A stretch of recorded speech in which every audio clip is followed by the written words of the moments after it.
Assalamualaikum warahmatullahi wabarakatuh. Di sini sebelumnya perkenalkan, nama saya Robi Alaili dengan NPM 247820994. Di sini saya akan melakukan hands-on tentang menunjukkan yang pertama di sini menunjukkan bahwa setiap network device berhasil di ping gitu ya. Nah, di sini kita pakai topologi ini. Oke, langsung saja kita masuk ke Docker. Kita tunggu. Oke, sudah masuk. Kita tes ping yang pertama, IP ke router 92.8.1.1. Oke, ke router berhasil. Lalu kita ke switch 2, ke switch 1 maksudnya. Oke, berhasil juga. Kita tes ke router 2. Oke, berhasil. Kita tes ke router 3. Oke, berhasil juga ya. Kita lanjut ke router 4. Oke, ke router 5. Oke, berhasil juga. Router terakhir, router 6. Switch 6 maksudnya. Oke, berhasil ya. Oke, berhasil di ping semua. Lalu kita lihat di sini lagi, yaitu menceritakan kode get fact dan nconfig.py serta menjalankan program dan menunjukkan hasil outputnya. Oke, di sini kita cek Python 3 lalu get fact config.py. Oke, kita tunggu. Kita lihat di sini ya. Kita tunggu. Kita lihat outputnya, menjalaninya dulu. Nah, dia connect ke router ya. Nah, dia kalau udah connect, dia nyimpen ke folder gitu ya. Nanti saya tunjukkan kodenya. Kita tunggu dulu. Oke.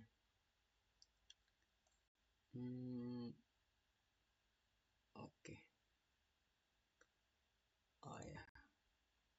Kita tunggu dulu.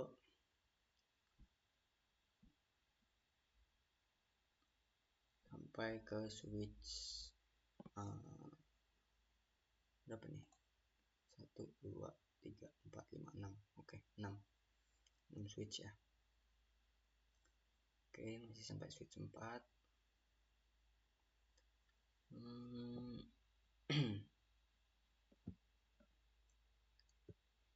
Oke, masuk switch 5.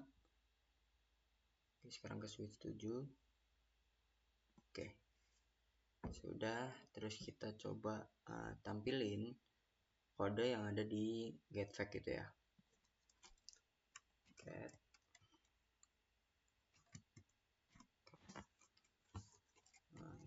fact. Nah, oke, di sini kita bisa lihat mana nih. Nah, di sini ada from Napalm import get network driver gitu ya. Di sini untuk fungsinya itu untuk memilih driver perangkat di Cisco iOS gitu ya. Nah, import iOS ini, import OS. Lalu di sini membuka file YAML ya, device YAML gitu. Nah, lanjut kita ke bagian device. Di sini berisi IP dan kredensial perangkat yang akan diambil konfigurasinya gitu ya. Lalu terus nyoba open, terus connect gitu ya, kayak tadi. Lalu diambil datanya dari device gitu kan.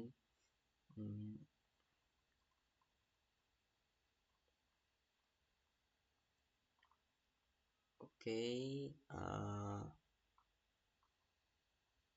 nah intinya mengambil data dari device tersebut gitu ya. Yang setelah kita connect, dan lalu kalau udah diambil, dia menyimpan filenya ke .txt output, lalu namanya apa, router misalnya router 1 underscore facts.txt gitu ya.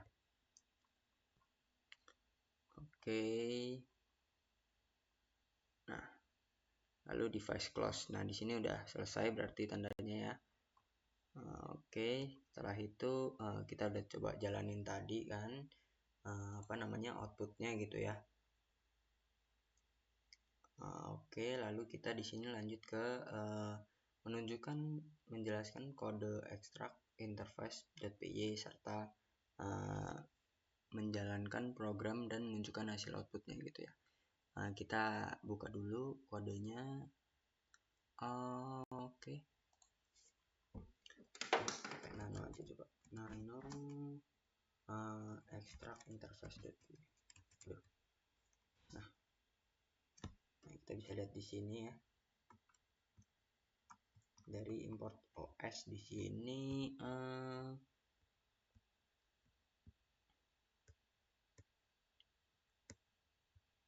kita lihat di sini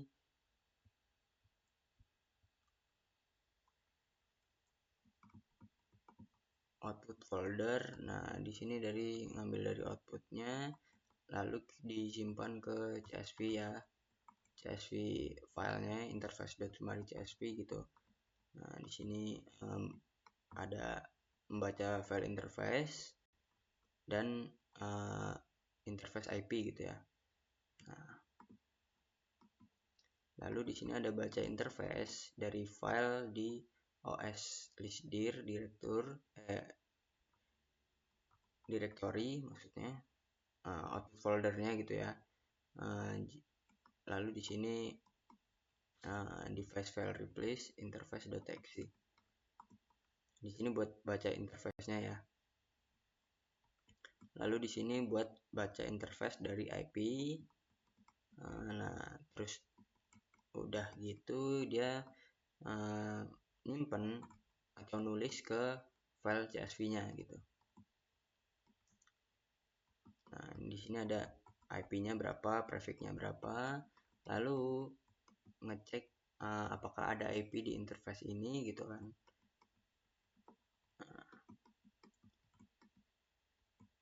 Oke, kita cek. Nah, di sini kalau udah berhasil dia otomatis nyimpan ke file txt-nya, file CSV maksudnya gitu ya. Di sini fungsinya semua scriptnya di sini adalah mengambil semua interface dan statusnya gitu ya.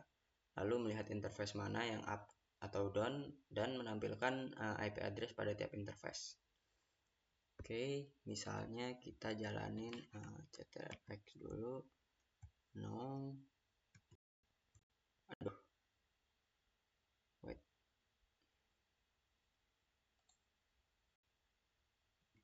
No. Oke. Lalu kita coba jalanin Python 3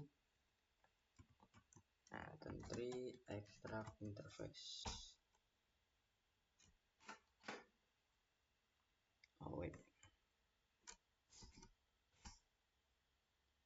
nampak nih.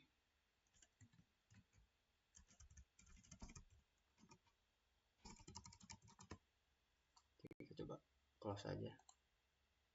Kita coba jalanin lagi ya.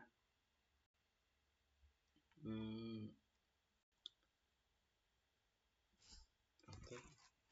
Python 3 extract interface.py. Nah, di sini udah otomatis langsung buat file summary-nya ya, summary interface-nya. Lalu kita coba jalanin aja interface summary-nya. Sebentar, kita jalanin pakai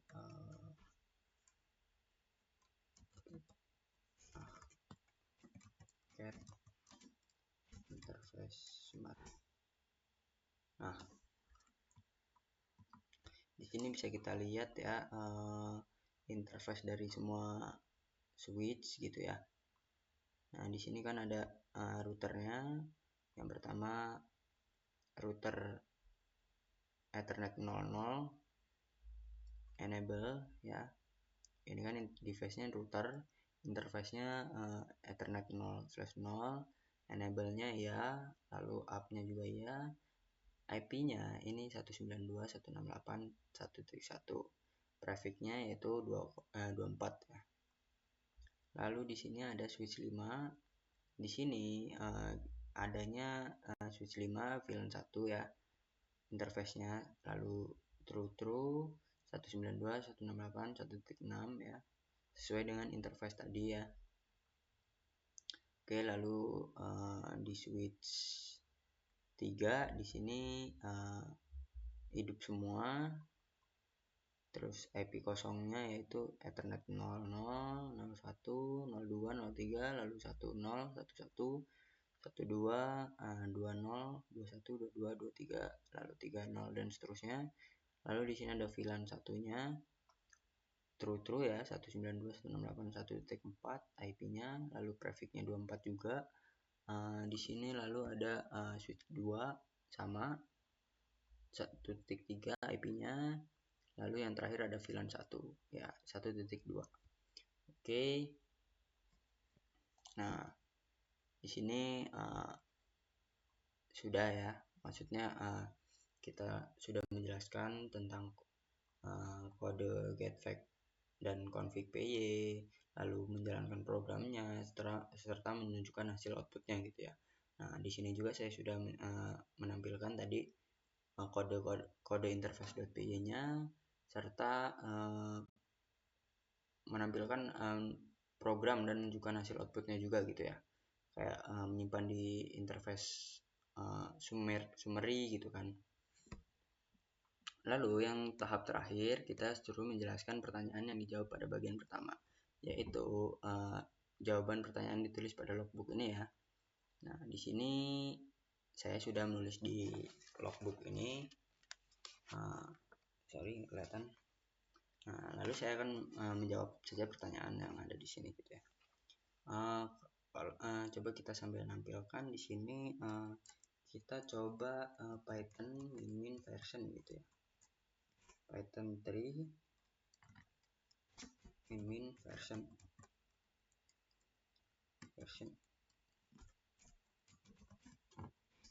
Nah, di sini kita bisa lihat Python kita pakai Python berapa gitu ya. Nah, di sini saya pakai 3.8.10 gitu ya. Lalu ada pip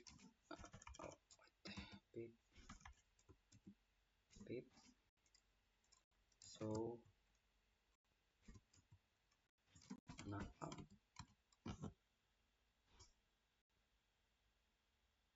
Bisa ya.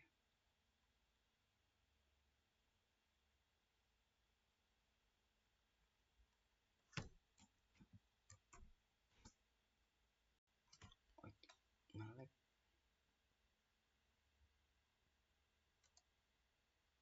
Aduh, connectionnya error.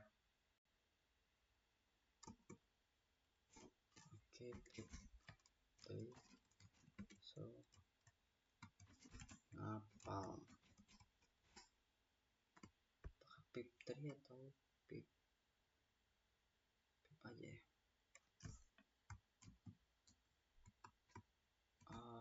Kita pakai pip aja coba. Pip kita grab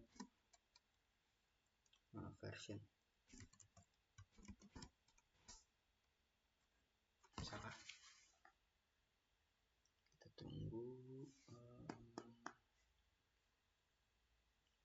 Nggak nampel ya.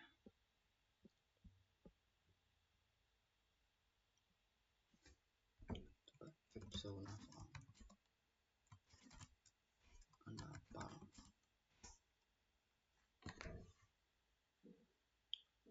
Nggak bisa, padahal kita udah install pada lab sebelumnya. Nah, di sini nih kita bisa lihat namanya napalm, versinya yaitu 5.0.0 gitu ya. Oke, pertanyaan 1 kita sudah menjawab. Ini lalu kita tuliskan perintah SSH ke router gitu ya. Oke, kita access router Ruby, lalu add IP router kita. Saya pakai 168.1.1. Oke, kita masukkan password Ruby. Oke, kita berhasil masuk ke router 1 ya, kita exit aja. Nah, kita udah keluar ya. Oke, kita lanjut ke pertanyaan kedua. Jalankan getFact pada router 1 dan tuliskan hostname, model perangkat, uptime, detik atau jam gitu ya. Oke, kita ke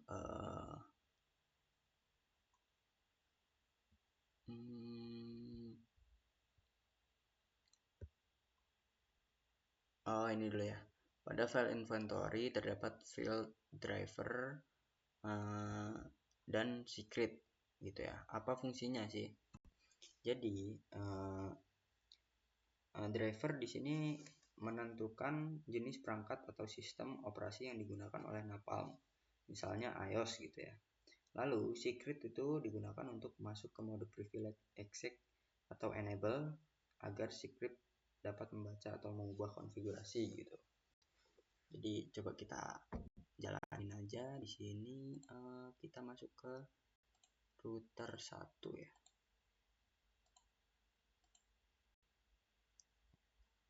Oke, kita tunggu. Oke. Nah, di sini saya pakai Cisco sepertinya. Nah, ini namanya privilege gitu ya. Oke, kita lanjut ke pertanyaan keempat, yaitu jalankan getFact ke router pada router 1 dan tuliskan hostname, model perangkat, uptime gitu ya. Lalu kita jalanin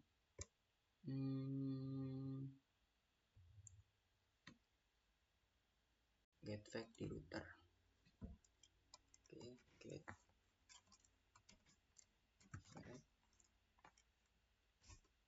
on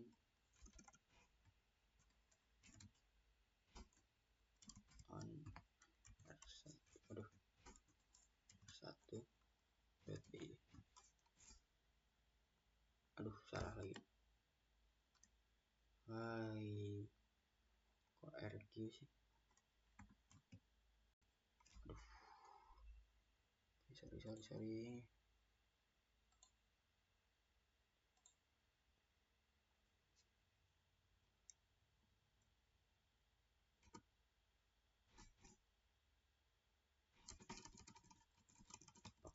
Nggak bisa guys. Sepertinya lama, masih nunggu yang tadi. Nah kan translating ini kesalahan kita ya.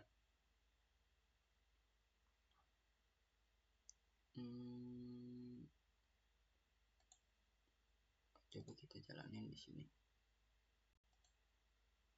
Oke, entry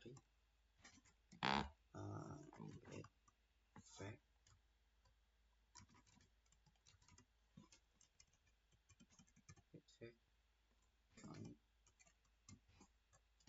R1. Ada nggak?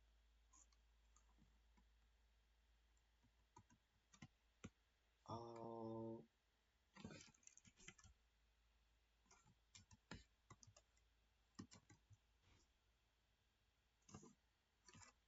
tadi apa ya?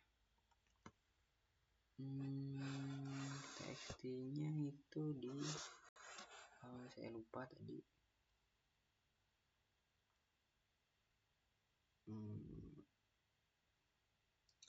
Intinya di sini nanti kita menampilkan hostname, yaitu yang pertama itu router 1, lalu model perangkatnya yaitu uncon, artinya Napalm tidak bisa mendeteksi modul gitu ya.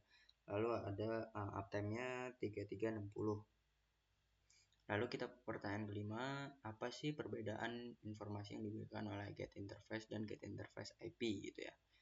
Perbedaannya Nah, yang pertama get interface itu adalah status dan kondisi fisik interface, up atau down gitu. Lalu yang kedua ada get interface IP, yaitu IP address dan prefix tiap interface alamat IP yang terpasang di interface gitu. Lalu kita ke pertanyaan ke-6, berdasarkan interface summary.csv, apakah terdapat switch yang memiliki IP di VLAN 99? Lalu apakah ada perangkat yang IP-nya kosong gitu. Kalau kita lihat dari file tadi, sepertinya tidak ada gitu ya.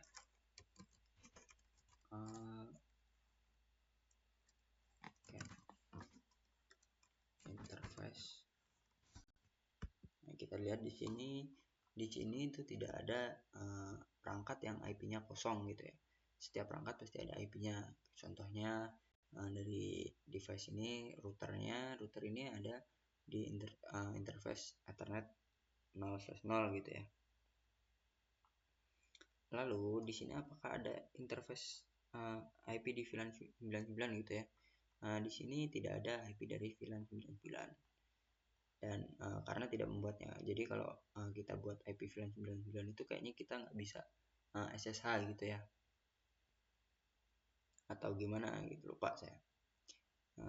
Oke.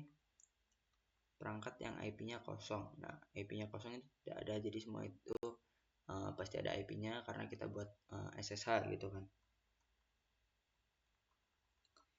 Oke, lalu kita ke pertanyaan ke-7, yaitu jelaskan mengapa abstraction layer ini penting dalam otomasi jaringan dan apa risiko jika programmer menulis otomasi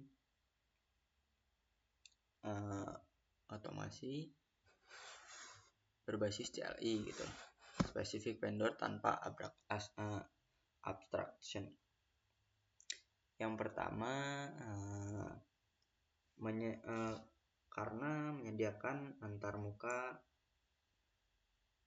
tinggi untuk berbagai vendor gitu ya. Lalu ada karena meningkatkan stabilitas dan efisiensi. Lalu menghindari parsing CLI manual yang rapuh. Lalu di sini ada resiko tanpa abstraction layer, yaitu adalah script jadi tergantung vendor. Lalu ada rentan error saat update firmware atau CLI gitu ya. Lalu sulit dikembangkan dan dipelihara. Oke, jadi itu penjelasan mengapa abstraction layer ini penting gitu ya. Lalu kita ke soal nomor 8.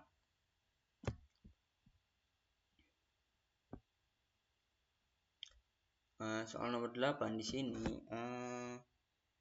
jelaskan 2 alasan teknis kenapa struktur data JSON atau DIC lebih sesuai untuk otomasi daripada output CLI biasa gitu ya. Yang pertama, alasan teknisnya yaitu mudah diproses program. JSON atau DIC punya struktur key value yang bisa diakses langsung tanpa passing text gitu ya. Lalu konsisten dan interoperable. Formatnya standar, mudah dikirim oleh sistem dan tidak tergantung format CLI tiap vendor gitu ya. Ya, itu 2 alasannya. Lalu di sini kita ke pertanyaan 9, yaitu bayangkan script ini dijalankan terjadwal atau cron job tiap 1 jam. Informasi apa saja yang bisa otomatis dipantau, lalu berikan contoh pemanfaatan nyatanya. Saya di sini menjawab kalau script dijalankan terjadwal atau cron job 1 jam sekali, maka sistem akan mengambil dan menyimpan snapshot kondisi jaringan secara berkala, seperti fakta perangkat, status interface, IP address, dan konfigurasi running gitu. Informasi yang dapat dipantau otomatis yaitu kondisi perangkat atau get facts, lalu status interface, get interface, alamat IP tiap interface, get interface IP, lalu konfigurasi berjalan atau get config gitu. Oke, kita lanjut ke pertanyaan 10, yaitu jika suatu hari topologi bertambah menjadi 30 perangkat, bagian apa yang perlu ditambah gitu ya. Jika topologi menjadi 30 perangkat, maka yang perlu ditambah di bagian file yaitu device YAML agar tetap di data ditambah informasi perangkat gitu ya. Jadi yang perlu ditambah yaitu bagian file device YAML ya, biar dia bisa baca gitu ya. Oke, mungkin cukup penjelasan hands-on dari saya. Saya akhiri. Wassalamualaikum warahmatullahi wabarakatuh.